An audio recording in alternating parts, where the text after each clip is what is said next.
The first rays of sunlight crept across the mud-brick walls of Thebes, casting long shadows over the narrow streets. Nakht stirred from his reed mat, the sounds of the awakening city filtering through the small window of his family's modest home. At 15, he was no longer a child, but a young man on the cusp of his professional destiny. His father, Amenhotep, was a respected scribe who had served in the temple archives, and generations of their family had walked the path of knowledge and writing. The walls of their home were adorned with carefully preserved papyrus scrolls, each a testament to their family's intellectual legacy. Today, Amenhotep had told him the previous evening, "You begin your true training. The vizier's Scribal school is not for the weak of mind or spirit." The Scribal school was more than just an educational institution. It was a gateway to power, respect, and potential advancement in the complex social hierarchy of New Kingdom Egypt. Only a small fraction of young men would be selected, and Nakht knew the weight of expectation rested heavily upon his shoulders. As he prepared for the day, his mother Merit carefully wrapped a fresh linen kilted skirt around his waist, her hands moving with practiced efficiency. Her eyes, deep and knowing, studied her son. "Remember," she whispered, "a scribe's true power lies not in the words he writes, but in the wisdom he understands." The streets of Thebes were already bustling.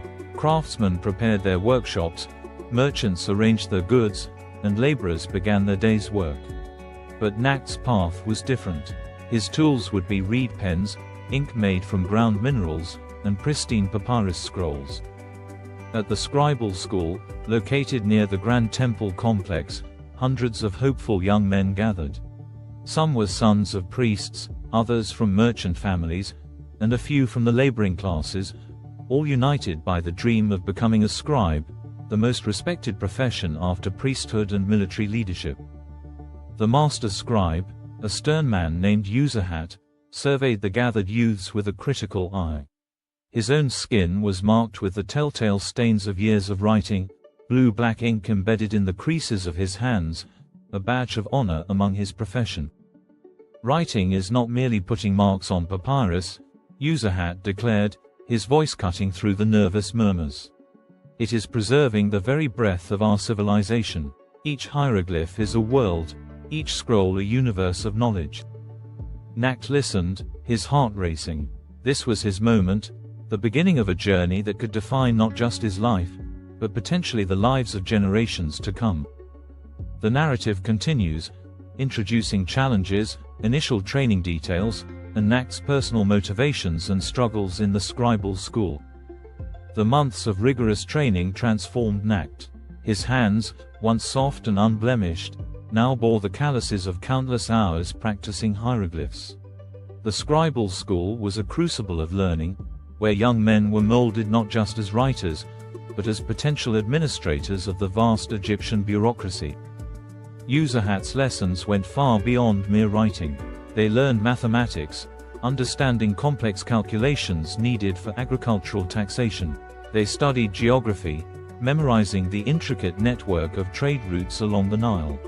Most importantly, they learned the art of observation, the subtle nuances of human interaction that would serve them in royal courts and temple archives. Neferhotep, a fellow student, became Nakht's closest companion. Unlike Nakht's measured approach, Neferhotep was ambitious and bold, constantly pushing the boundaries of their training. "We are not just recording history," he would say, "we are shaping it with every stroke of our reed pens." Their friendship was tested during a critical examination. The master scribe presented them with a complex administrative document, a record of grain distribution from the royal granaries. While others struggled, Nakht noticed a subtle discrepancy in the accounting that would have gone unnoticed by less careful students. "The grain allocation for the southern province doesn't match the harvest records," he whispered to Neferhotep. This observation caught Userhat's attention. Instead of punishment, Nakht found himself invited to assist in verifying the royal records, an unprecedented honor for a young apprentice. The world of a scribe was not just about writing. It was about trust, precision, and the delicate balance of power. Nakht was learning that information was the true currency of their civilization. A misplaced hieroglyph could alter a land deed. A carefully warded report could influence a vizier's decision. His family's modest standing began to shift. Amenhotep looked at his son with growing pride, recognizing that Nakht was not just preserving their family's legacy but potentially elevating it. But challenges lurked beneath the surface. The scribal world was competitive, with limited positions in the royal administration. Each student knew that only a few would secure prestigious roles in the temples, government offices, or royal court. Nakht's growing reputation drew both admiration and jealousy. Some of his fellow students began to see him as a threat, watching his progress with narrowed eyes and hushed conversations. The political winds of Thebes shifted unexpectedly when rumors began circulating about potential corruption within the royal grain administration. Nakht's earlier observation about the grain distribution discrepancy suddenly carried far greater weight. A delegation from the vizier's office arrived at the Scribal school, their presence casting a tense shadow over the students. They sought individuals with keen analytical skills to investigate potential financial irregularities. Userhat quietly recommended Nakht. The investigation thrust Nakht into a world far more complex than his training had prepared him for. He discovered a network of minor officials who had been systematically manipulating grain distribution records, skimming small amounts that accumulated to significant wealth over time. His discoveries put him in a precarious position. Exposing the corruption could elevate his status, but it also endangered powerful bureaucrats who would not hesitate to silence a young scribe. Neferhotep warned him, "Be cautious. Truth is a dangerous weapon in the wrong hands." The investigation became a test of Nakht's moral courage. He understood that his actions could impact thousands of lives dependent on fair grain distribution. The agricultural economy of entire regions hung in the balance. His father Amenhotep provided crucial guidance. A scribe's greatest responsibility is not just recording history, but ensuring justice through precise documentation. As the investigation progressed, Nakht realized the systemic nature of the corruption. It wasn't just a few individuals, but a complex network that had developed over years, exploiting bureaucratic complexity. The consequences of Nakht's investigation reverberated through Thebes like a distant thunderclap. The vizier's office, impressed by his meticulous documentation, offered him a position as a junior administrative scribe, an opportunity that typically took decades to achieve. But success came with its own complexities. The corrupt network he exposed did not disappear quietly. Subtle threats began to emerge: cryptic messages, shadowy encounters, whispered warnings. Neferhotep became more than a friend during this period. He was a confidant and protector. Together, they developed strategies to navigate the treacherous political landscape, understanding that their actions could reshape the administrative infrastructure of their region. Nakht's family saw a transformation in their social standing. His father, once a respected but modest temple scribe, now found himself invited to gatherings of senior administrative officials. His mother Merit watched with quiet pride as her son navigated challenges that would have broken lesser men. The grain distribution investigation became a pivotal moment in Theban administrative history. Nakht's detailed scrolls became reference documents, studied by future generations of scribes as an example of ethical documentation and systemic reform. As years passed, Nakht understood that his true legacy was not just in the words he wrote, but in the systems he helped reform. The hieroglyphs were more than marks on papyrus; they were instruments of change, preservers of truth, and bridges between human fallibility and administrative integrity. His journey from a young apprentice to a respected scribe embodied the complex social mobility possible in ancient Egyptian society. Through dedication, intelligence, and moral courage, an individual could rise beyond the constraints of birth and transform not just personal destiny, but collective social structures. The Nile continued to flow, unchanging yet always changing, much like the civilization that depended on its life-giving waters. And Nakht's story became another thread in the vast, intricate tapestry of Egyptian civilization. The world of New Kingdom Egypt was a complex tapestry of interconnected social systems. Nakht's journey as a scribe represented more than personal ambition. It was a microcosm of societal transformation during one of Egypt's most dynamic periods. In the temples and royal administrative centers of Thebes, scribes like Nakht were the true architects of governance. They maintained intricate records of agricultural production, tax collection, religious offerings, and royal decrees. Their reed pens were more powerful than weapons, their scrolls more enduring than stone monuments. Nakht's generation witnessed significant administrative innovations. The development of more sophisticated accounting methods, improved hieroglyphic notation, and complex bureaucratic systems transformed how the Egyptian state operated. Mathematical precision became as important as artistic skill in scribal training. The grain distribution system Nakht investigated was more than an administrative process, it was the circulatory system of Egyptian civilization. Accurate record-keeping meant the difference between prosperity and famine for entire communities. As Nakht's reputation grew, he began training younger scribes, passing on not just technical skills but the philosophical understanding of their profession. He emphasized that their role was not merely to record but to interpret, to understand the human stories behind the numbers and symbols. His relationship with Neferhotep evolved into a professional partnership. Together, they developed new administrative methodologies that would influence governmental practices for generations. The period of Nakht's career coincided with significant external pressures.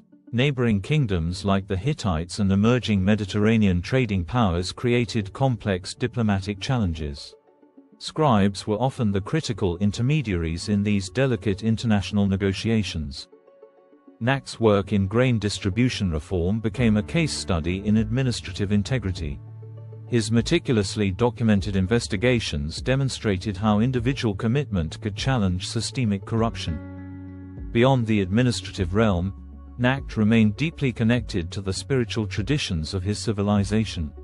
He understood that their work of documentation was a form of sacred preservation, keeping the cosmic order, or Ma'at, functioning smoothly. In temple libraries and royal archives, scribes like Nakht were the guardians of collective memory. Each scroll was a thread connecting past, present, and future. By the time Nakht reached middle age, he had transformed from a young apprentice to a respected administrator and philosophical leader. His legacy was not just in the documents he created but in the systemic changes he inspired. The hieroglyphs he carefully inscribed became more than administrative records.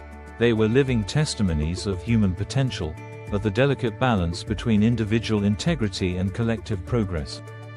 As the sun set over Thebes, casting long shadows across the Nile, Nakht reflected on a life dedicated to the profound art of understanding, recording, and ultimately, transforming human experience.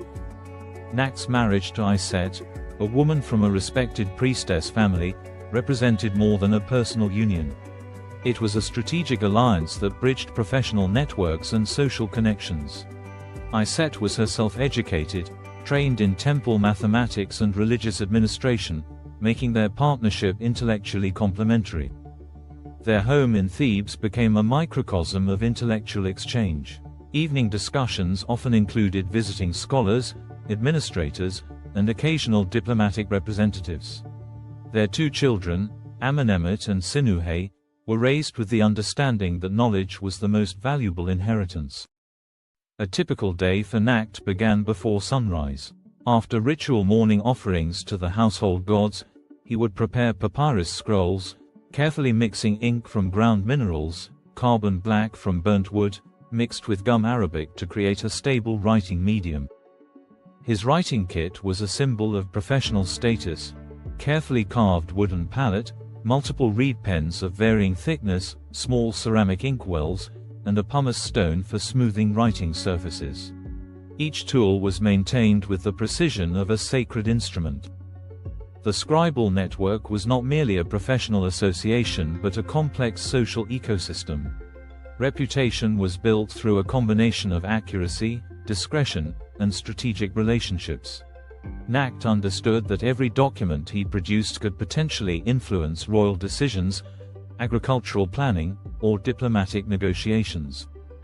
His investigation into grain distribution corruption had made him both respected and potentially vulnerable. Powerful administrators watched his progress, some with admiration, others with thinly veiled resentment. Nakht's generation witnessed remarkable technological innovations. Improved astronomical calculations, more precise mathematical models, and sophisticated record-keeping techniques were transforming administrative practices. The development of more standardized hieroglyphic notation allowed for greater consistency in documentation. What seemed like mere administrative work was actually a critical process of cultural preservation and systematic knowledge management. Religious understanding was deeply integrated into administrative work. Scribes like Nakht saw their profession as a form of sacred service. Documenting grain distributions was not just an economic task, but a way of maintaining cosmic order, ma'at, the fundamental principle of truth, balance, and harmony. Temple libraries where Nakht occasionally worked were more than repositories of information. They were living institutions of philosophical and scientific research, where astronomical observations, medical knowledge, and theological insights were preserved and developed. Nakht's trajectory demonstrated the potential for social mobility in Egyptian society. While social hierarchies were rigid, individual merit could create pathways for advancement. His careful work, ethical standards, and intellectual capabilities allowed him to transcend the typical limitations of his initial social standing. The grain distribution investigation became a turning point not just in his personal career, but in the broader administrative infrastructure of the region. His meticulous documentation became a benchmark for future administrative practices. As external pressures increased, with rising tensions from neighboring kingdoms and changing trade dynamics, scribes like Nakht became crucial diplomatic assets. Their ability to communicate precisely, understand complex cultural nuances, and maintain detailed records was invaluable. The administrative reforms Nakht helped implement would have ripple effects for generations, subtly reshaping how the Egyptian state managed its vast agricultural and economic resources. In quiet moments, often watching the Nile's eternal flow from his home's courtyard, Nakht understood the profound responsibility of his profession. Each hieroglyph was a bridge between human experience and collective memory. His life was a testament to the idea that true power resided not in military might or royal decree, but in the careful preservation and intelligent interpretation of human knowledge. The period of Nakht's life represented a remarkable era of technological advancement. Egyptian scientists and scribes were making significant discoveries in astronomy, mathematics, and medical practices. The temple observatories where Nakht occasionally collaborated were sophisticated centers of learning. Astronomers tracked celestial movements with remarkable precision, creating complex calendars that synchronized agricultural cycles, religious festivals, and administrative planning. Their mathematical understanding was far more advanced than commonly recognized. Nakht's colleagues developed sophisticated algebraic techniques for land surveying, architectural planning, and economic projections. They could calculate complex land divisions, predict Nile flood levels, and create intricate architectural designs using advanced geometric principles. Medical practices during this period were surprisingly sophisticated. Temple medical practitioners maintained extensive botanical libraries, documenting hundreds of medicinal plants and their therapeutic applications. Nakht's connections with medical scribes allowed him insights into these advanced healing practices. Treatments included complex herbal compounds, surgical techniques, and holistic healing approaches that considered psychological and spiritual dimensions of health. They understood concepts of hygiene, preventative medicine, and the interconnection between environmental factors and human health. The world of New Kingdom Egypt was not isolated. Diplomatic missions, trade networks, and cultural exchanges created a complex international landscape. Scribes like Nakht were critical intermediaries in these delicate negotiations. Multilingual skills were crucial. Many scribes learned Akkadian, the diplomatic language of the time, as well as other regional languages. Translation was not merely a linguistic exercise but a complex diplomatic art requiring deep cultural understanding. The Scribal training system was rigorous and highly structured. Young men underwent years of intensive education, learning not just writing skills but complex intellectual disciplines. Training involved 1. Extensive memorization of traditional texts. 2. Mathematical and astronomical calculations. 3. Legal and administrative documentation techniques. 4. Linguistic training. 5. Ethical and philosophical instruction. Nakht's generation witnessed remarkable technological developments. Improved metallurgy allowed for more precise writing tools. Papyrus production became more sophisticated, enabling longer, more complex documents. Architectural and engineering achievements were equally impressive. Irrigation systems, developed through complex mathematical modeling, transformed agricultural productivity. Water management techniques allowed cultivation of previously unproductive lands. Religious understanding was deeply integrated into every aspect of life. The concept of Ma'at, representing cosmic order, truth, and balance, was not an abstract philosophical concept but a practical framework for social organization. Temples were not just religious centers but comprehensive research institutions. They combined roles of 1. Scientific research centers. 2. Educational institutions. 3. Medical facilities. 4. Astronomical observatories. 5. Economic planning centers. The administrative reforms Nakht helped implement represented more than bureaucratic changes. They reflected a sophisticated understanding of economic management, resource allocation, and social equilibrium. Grain distribution was not merely an economic process but a complex social mechanism ensuring community stability. The precise documentation and fair distribution prevented potential social unrest and maintained collective well-being. Nakht's generation of scribes laid foundations for administrative practices that would influence civilizations for millennia. Their approach to documentation, systematic thinking, and ethical governance created templates that would inspire future bureaucratic systems. Each scroll, each carefully inscribed hieroglyph, represented more than a record. They were living testimonies of human potential, capturing the delicate dance between individual creativity and collective organization.